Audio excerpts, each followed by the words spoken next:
Hello, we're trying something new today. Gonna record some voiceover instead of adding a bunch of text over the video. If you like this, leave a comment. If you don't like it, just turn off the audio. And leave a comment so I know I can just do the other style instead. Had not a great start today. I guess this was yesterday technically, but sprinting, I definitely lose a couple positions here, which is not ideal. And then this corner here gets super tight. Have to unclip for a second just so I don't fall over. Lost a good number of positions here, although I do think I make them up mostly over the next lap or two, which, as you'll see, kind of blows me up for the last two laps, which maybe was not ideal, but we'll get there.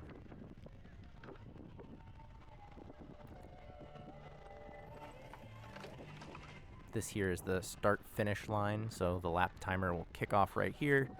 Kick off the first lap as we go up this hill. This course was super fun, very flowy.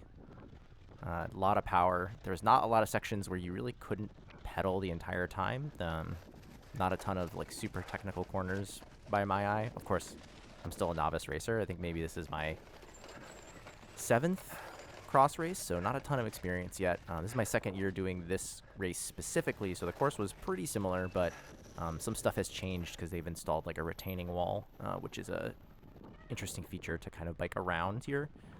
And some Belgian stairs, I think they're called, as well as a barrier that we'll see coming up. This hill sucked. I will say that. It doesn't look that bad in the video, but it was actually a huge pain, especially after the like 4th or 5th time of doing it and sprinting out of all of these corners. I definitely feel like my fitness could do better practicing more of that.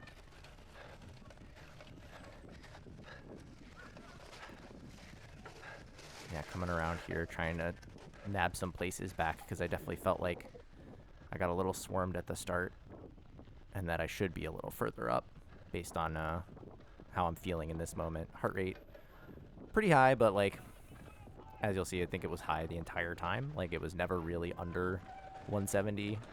My max heart rate is around 180 something. On like a really good day, it can get up to 190 if I'm like really pushing myself, but like only for a second. Pretty good job dismounting and mounting up back here. When we get to the barriers, I do a terrible job the first 2 times. Just too much speed, as we'll see.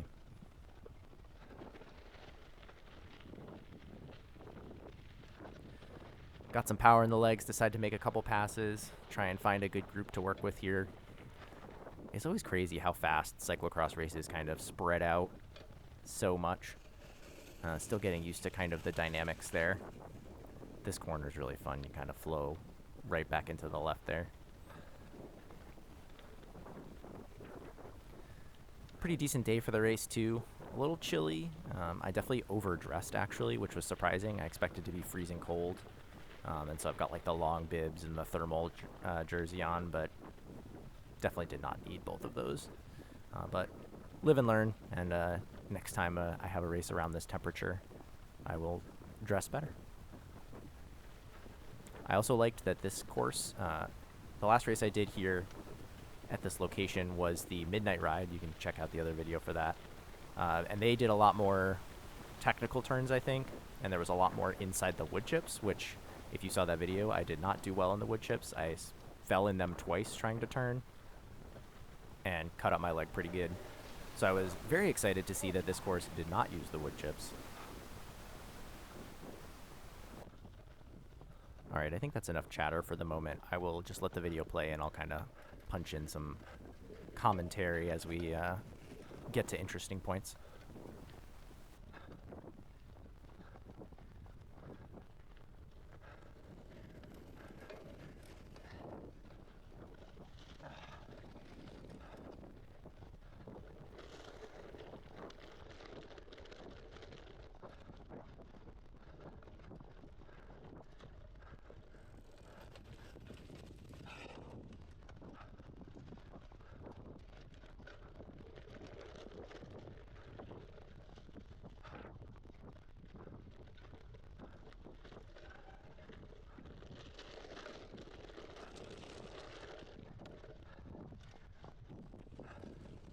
Got another fun feature here. We got a nice sand pit The sand was pretty well packed, so you could actually go pretty decently fast. After a couple laps, it got a little loose in the edges, so you had to be careful kind of what line you took. Also, these logs were very small and nice and rounded over, so I found I could kind of, I don't want to call it bunny hopping because I don't really know how to bunny hop, but I could kind of take them and unweight the wheels as much as I could, so I wasn't like absolutely annihilating myself each lap. But I didn't have to unclip, which definitely saved a lot of time, and it seemed like almost everyone I saw was doing that. Although maybe with a little more technical prowess than me.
So here we're coming into the barriers for the first time. There's like this little downhill here, which give me a bunch of speed, which I was definitely not expecting how fast the barriers came up to me. So by the time they got to me, as you can kind of tell there, I didn't get my right hand back down onto the top tube to kind of lift up the rear wheel. So I kind of just ran into it. I was a little worried that I was going to just kind of fall over or lose control of my bike and like, drop the chain or something, but managed to kind of recover it and keep the bike against the side of my body so it didn't fling around everywhere. But yeah, so that was kind of on my mind this lap as I was like, okay, definitely need to either come in a little slower or prep a little earlier to be able to get over the barrier safely. And now we're back on the hill again, and we're back around to start the beginning of lap 2 once we get around these corners here. And as I said before, these hills, they took a lot out of me, and I'm already up to like 185. Heart rate is very unhappy with me at the moment. Oh, and that's my cat. I don't know if you heard that, but he's currently yelling at me.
So I'm excited to get another pass here on this gentleman in the right in the all-black kit. But remember that guy, because this is not going to be the last time we see him. And in fact, I actually don't make the pass here yet. I can't remember exactly when I get past him. Maybe it's right here. Yeah, it looks like it's right here. I kind of managed to get ahead of him. And if I remember correctly, I think I kind of gap him off for a little bit and don't see him for a while. But like I said, keep an eye out.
These long straightaways were really, I guess, power sections is kind of what they're called.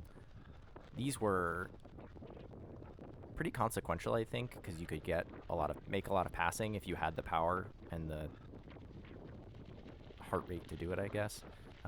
Also, it was really nice to be able to be with someone. So, like, if you're part of a group and you could get some draft, you know, even at 15, 16 miles an hour, that definitely adds up and gives you a little bit more recovery than the person who's, you know, cutting into the wind for you. So I try and make a pass here based on that, and manage to stick it for a little bit, which is always nice. Getting ahead of folks. Right before the race, actually, I heard some people talking, and one of the things they were saying was the entire time you're racing, you should be trying to pass the person in front of you, which maybe is good advice at the lower categories. I'm sure that there's smarter things to be doing at the higher category levels. And this group, I don't know what I'm doing here. I feel so strong in this moment. I'm like, yeah, I got this. But this is only the second lap. It's, you know, we still have a lot of racing left. And so I think maybe it would have been smarter for me to kind of hold off here and not get on the front of this little group. Once again, the barriers are here. And once again, I come to a dead stop right before the barriers because I didn't unclip and get my hand on the top tube fast enough. So, of course, they take advantage of that and get around me here. I swear I get it on the third time, though. I'm pretty sure.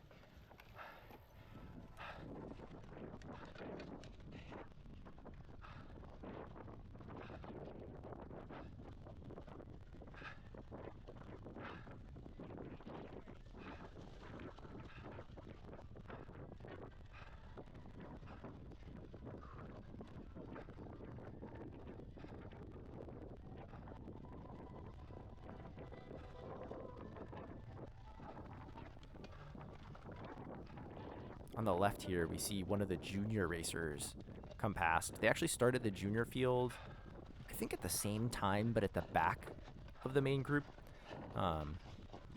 So some of the juniors who are very strong, definitely stronger than me, as you can see, kind of come by at speed in the middle of the race periodically. And the guy in the Travis cycling kit in front of me latches onto the wheel for a little bit, and I'm like, oh man, am I going to lose these two? But luckily, I think he realizes on this hill here that maybe he bit off a little more than he can chew and can't really hang on to that wheel, and he kind of fades back to the group that we're part of.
Coming into this corner here, the junior rider on the front, I think he hits some leaves or just like a patch of wet grass and slides right out. So we don't see him for a little bit, but he definitely catches back up pretty quick. He's got strong legs, so not a huge issue for him, but definitely slows him down a little bit here.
So we're definitely still part of a small group. There's a few people behind me, if I remember correctly. Looking back at this, I think maybe this was a mistake, and I should have just stayed in the draft. We weren't going super fast, but I definitely lost a lot of power and a little bit of time on the subsequent laps here, and I think part of that is me just digging too deep to make passes here that I really couldn't maintain,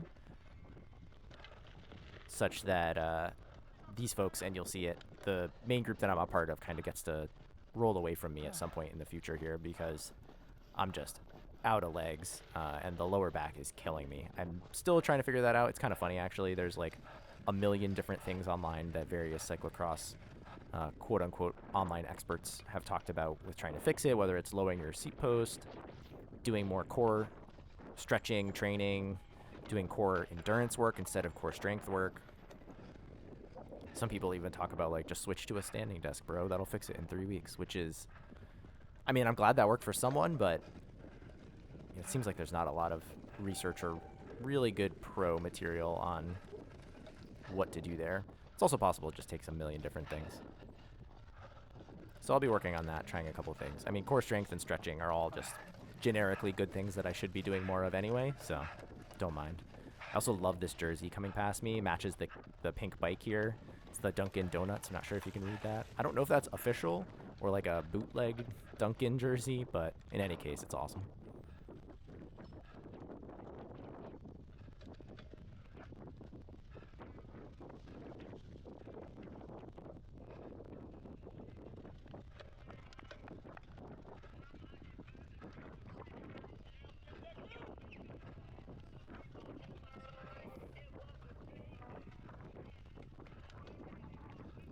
Coming in here, we can see on the lap counter there's 3 laps to go. I think at this time, it's either this lap or next lap when I see the lap counter, and I'm like, oh god, really? That many more laps? And there's that small voice in the back of your head that's like, you know, it wouldn't be so bad to get lapped here and have to do 1 fewer lap. But at the same time, it always sucks to kind of get lapped. Really shows the wide breadth of strength and technical ability there is in a field like the 4-5 field. I feel like there are folks in the 4 field and the Cat 4 that have just a lot of experience, and so it's definitely harder to stick with that kind of group, and it's kind of this bimodal distribution where you have a lot of folks like me who are newer to racing, you know, still building up that year-over-year endurance, and then folks in the Cat 4 field who have been racing for a while or are just, you know, been training for a while or have the genetic advantage that you get sometimes with some folks and maybe working their way up the fields. But it's good. It makes it fun, kind of more dynamic that way, I suppose. And you never get better if you're racing against people who are only strictly slower than you. So it's nice to have folks to chase.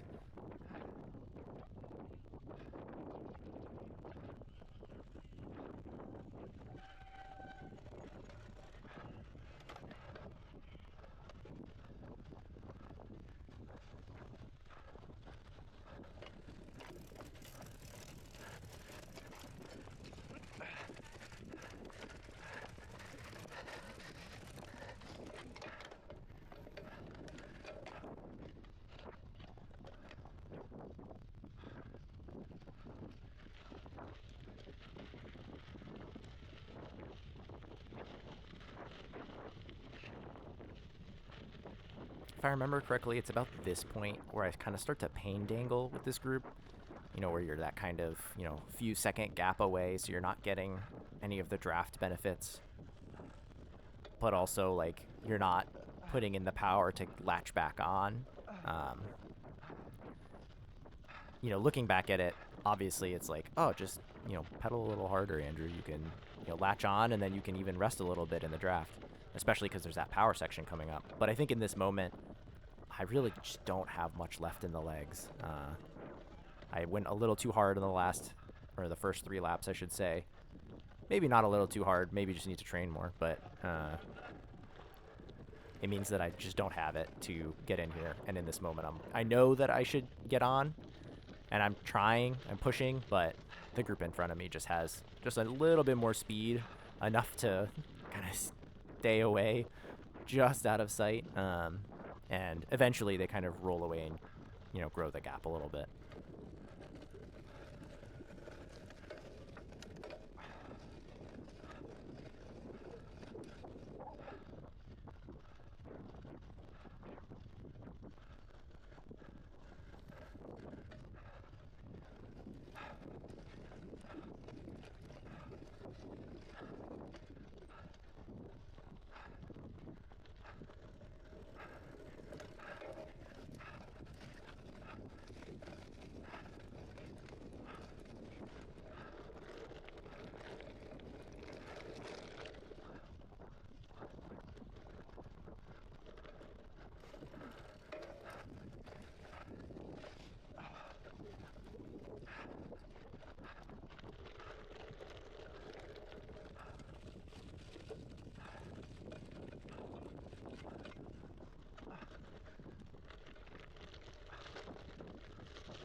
Yeah, it's these sections here where not being part of that group and getting the draft when you kind of pick up the speed, that it just really starts to hurt, and it, you know, it adds up, so the group kind of gets to pull away a little easier.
So here on this lap, I kind of brake a little bit because I don't want too much speed.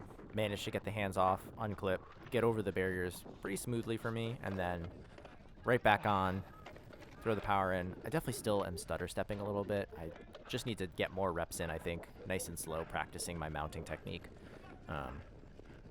It's stuff like that, I think, that adds up over the course of the race, especially after a few laps of losing some of that momentum and needing to spike your power back up to stick with the folks you're with and not get past or try and make passes.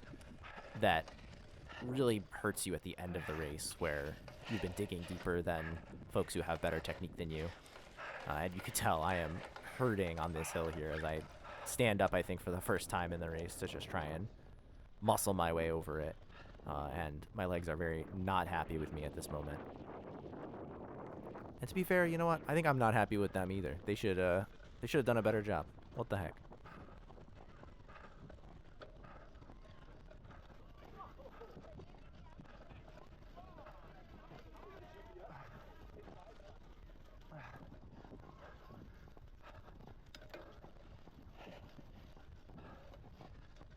All right, 2 to go here. And I'm definitely in this moment thinking, oh God, 2 more. Like, I have to do this hill now, and then I'm going to have to do it again. but you only have so much time to think about that as you are seeing red, trying to just muscle your way up these hills, and then once you start having to corner and everything.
I think from this point forward until the last lap, I'm pretty much time trialing, like, by myself out here. The group in front of me, as you can kind of see in the distance, has a pretty solid gap that I am pretty confident I'm not going to make it back up. Of course, you don't just stop, of course. You know, maybe it's possible that someone in that group is also, you know, pushing a little harder, and they might blow up even more than I have at this point, and I can make a pass. So trying to keep going. I have taken like a glance or two behind, and I don't see anyone immediately in the rear view. Like, there's no one right on my wheel from what I remember here. Which is also, I don't know if demotivating is the right word, but more of a, it's always nice to have kind of a carrot on the end of the stick to chase after. And when the carrot gets a little too far away, as it is right now, it's a little harder to kind of really push yourself, I think. It's like a mental game you have to play with yourself of like, okay, I'm going to do better and go faster here. And I think on this lap, I was really trying to focus more on taking more efficient lines, trying to maintain momentum, because I knew that I didn't have a ton of legs. So if I could save energy, I might have something for the last lap in case someone catches up to me, or I manage to catch someone in front of us. And we'll just see how that plays out.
So as we make this turn here on the left, you'll be able to see that gentleman in the all-black kit has managed to catch back up to me here. He's still a couple seconds behind, and so it's not clear to me in this exact moment just how much faster he's coming up on me. Is he kind of maintaining the gap? But this does give me a little bit of motivation on this last lap to really try and push as hard as I can and not get past. Try and not give a free ride too, so like try and maintain that gap, especially for the power sections. And I'm very excited to make it to the last lap and know that this is the end, which is very exciting. And also pretty happy to know that I didn't get lapped. So always nice to do a little better and go fast enough that you aren't getting lapped by the folks at the front of the field.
I do a decent job getting up these again. I think generally I did pretty well there because I had plenty of time to line up and time my dismount. Although I do have a hard time clipping in here, which is always frustrating. And you're like, especially here where you want to kind of get up to speed fast and it's nice and easy.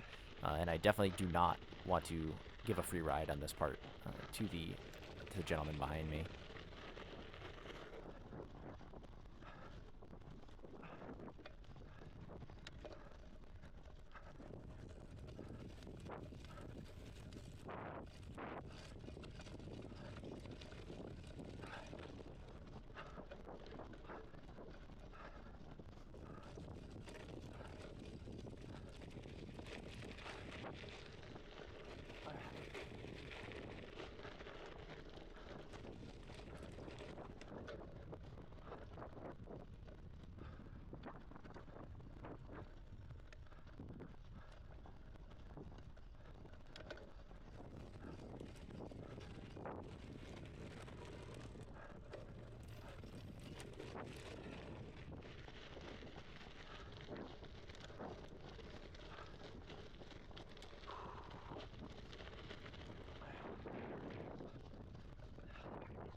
think, I'm not sure if I realized it in the moment, but at this point, I think I can hear the guy behind me has caught up, and I can kind of hear him freewheeling occasionally as we come into these corners. So I know that he's getting some draft on me, and I'm like,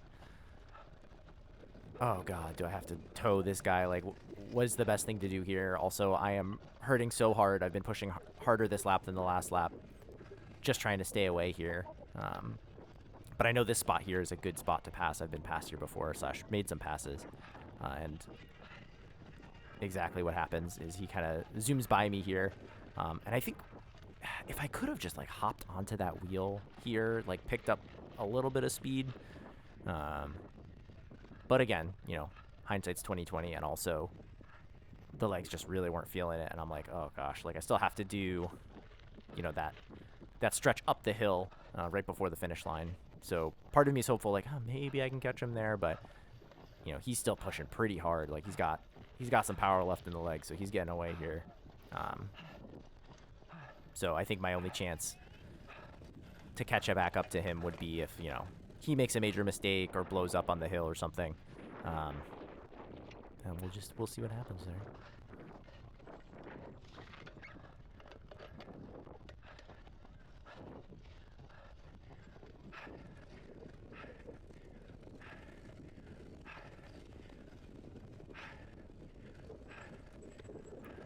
So we're getting so close to the end of the race. I am pushing what, I don't want to call it a sprint, but like everything that I have is going into this hill now. And of course, this guy comes flying by me. I'm like, oh my god. Like, he just like gaps me immediately, so that I can't get any draft on this downhill, which is smart. That was, you know, very smart move to come by at speed. That I just didn't have. There's no way I had the legs to do that. Like, if I had been pushing a little harder up the hill, maybe it would have been harder. He wouldn't have been able to do that, but then I would have been towing him to the line, and he could have tried to sprint me in these corners here. So, unfortunately, get passed by those last two in the last lap here, but overall, not too bad. Managed to get 25th place out of a field of around 40. And the cross results race predictor, of course, gave me the 26th position expectation, and so I was pretty happy to beat the race prediction. And maybe next day, if I keep that up, then 25 more races from now, I'll be in first place. And looking at some stats here, we've got max speed of 22 miles an hour, average of around 12. I feel like those stats are hard to look at for cross races. Like, it's really course dependent, very spiky. Of course, it's estimated power, so that's pretty much useless. Can't really look at that. But the heart rate one is pretty interesting because I average 178, max of 186. And that makes sense for me. It definitely felt very hard, and I was pretty much pinned heart rate wise pretty much the whole time. I never really got into like any active recovery or kind of thresholdy zones. It was just very, you know, high threshold anaerobic effort the entire time. But yeah, overall, really fun race. Glad I went out, and I'm looking forward to the Treehouse cyclocross race next week, where I'll be out doing 2 races, which is probably a mistake, but should be fun. So thanks for watching. Leave a comment if you have something to say. Don't forget to like and subscribe, and I'll see y'all later.